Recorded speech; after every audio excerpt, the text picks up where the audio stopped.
처방을 옮겨 쓰기도 한다. 또 약초를 분류하고 약품을 가루로 만들고 정유기를 손질하는 일들. 그러는 동안에도 나그네와 동양꾼과 여러 곳의 방문객이 수도 없이 찾아든다. 군인, 약제사, 성당 참사 회원, 아름다운 기부인, 조수사 등등 면접이 한꺼번에 겹친다. 나는 이 분통 터지는 혼잡에 진저리가 나서 욕설을 퍼붓고 짜증을 내고 악담을 하곤 한다. 그러면 그녀는 무엇 하나 신경을 쓰지 않는 명랑한 태도로 화를 내고 있는 내 꼴이 우스워 눈물이 나도록 웃어젖힌다. 나도 웃는 것이 우스워 눈물이 나도록 웃는다. 내가 스스로 웃음을 억제하지 못해 그래서 한층 더 화를 내는 것을 보고 그녀는 더 웃어댄다. 이런 사소한 즐거운 불평의 시간이 내게는 무척 매력적이었다. 그리하여 두 사람이 이런 승강이를 하고 있는 동안에 또 한 사람 귀찮은 손님이 나타나면 그녀는 더욱 재미있어 하면서 그런 기회를 잡아 일부러 짓궂게 그 손님과의 시간을 늘리며 내 쪽으로 힐끔힐끔 그야말로 그녀를 때려 눕히고 싶어지는 시선을 던진다. 손님을 보아서 억지로 참고 있는 나의 홀린 듯한 눈짓에 그만 웃음이 북받쳐 터질 것만 같은 모습이다. 실은 나도 화를 내고 있으면서도 속으로는 무척 우습다고 생각하고 있는 것이었다. 그런 모든 것은 그 자체가 재미있는 것은 아니지만 즐거운 생활의 일부를 이루고 있다는 의미에서 역시 내게는 재미있었다. 주위에 일어나는 일, 하라고 시키는 일, 그 어느 하나도 취미에 맞는 것은 없었으나 기분에는 맞았다. 약하기 싫어서 어처구니 없는 짓을 해서는 언제나 사람을 웃기고만 있었는데 그런 짓만 안 했더라면 좋아하게 되었을지도 모른다.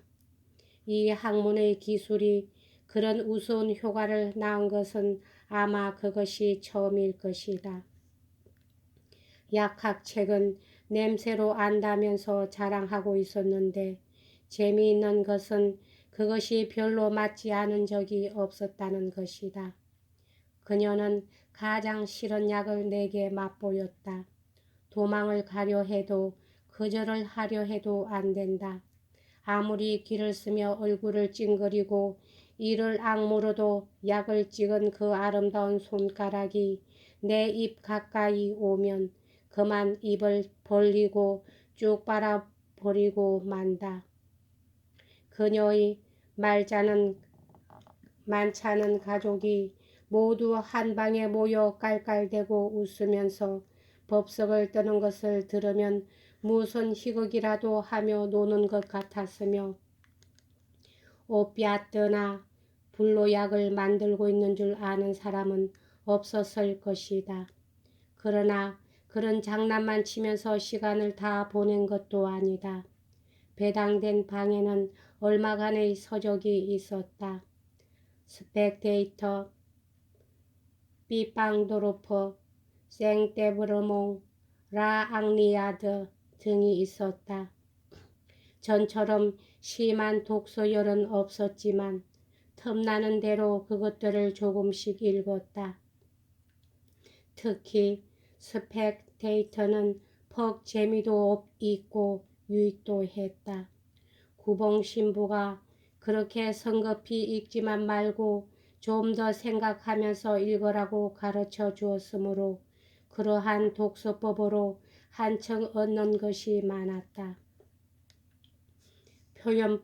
표현법이라든가 우아한 구문이라든가 하는 것을 생각해 보는 습관이 붙고 자기가 쓰는 지방 사투리와 순수한 프랑스 말을 분간하는 연습도 했다.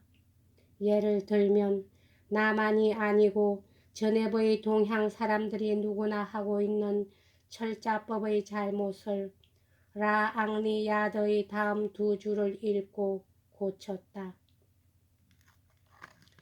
또는 주군의 혈통에 바친 옛 존경심이 이들 역적의 마음속에 있어서 여전히 그에게 호소하고 있었던가. 이 발랏이라는 말이 눈에 띄어 접속법 3인칭 단수 의미에는 t가 있어야 한다는 것을 알았다.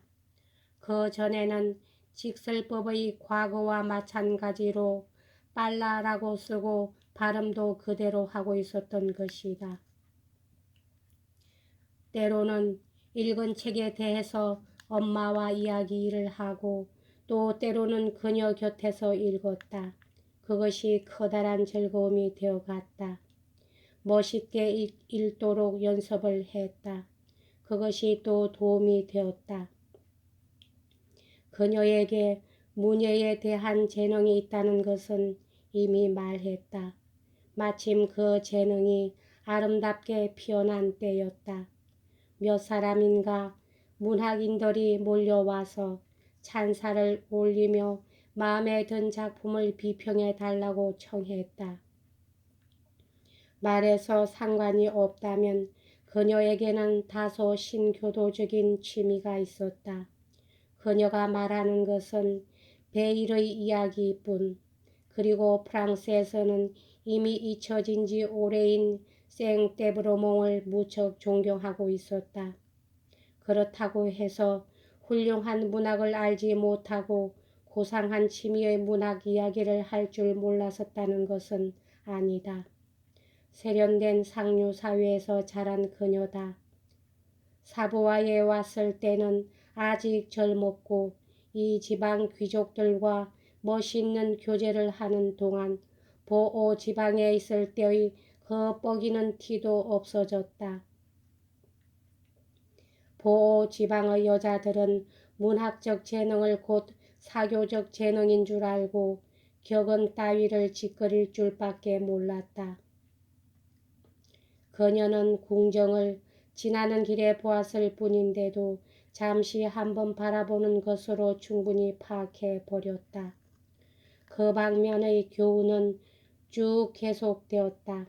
그리고 보이지 않는 질투, 평소의 품행, 빚에 대한 소문, 이런 것들이 있었는데도 연금은 계속되었다.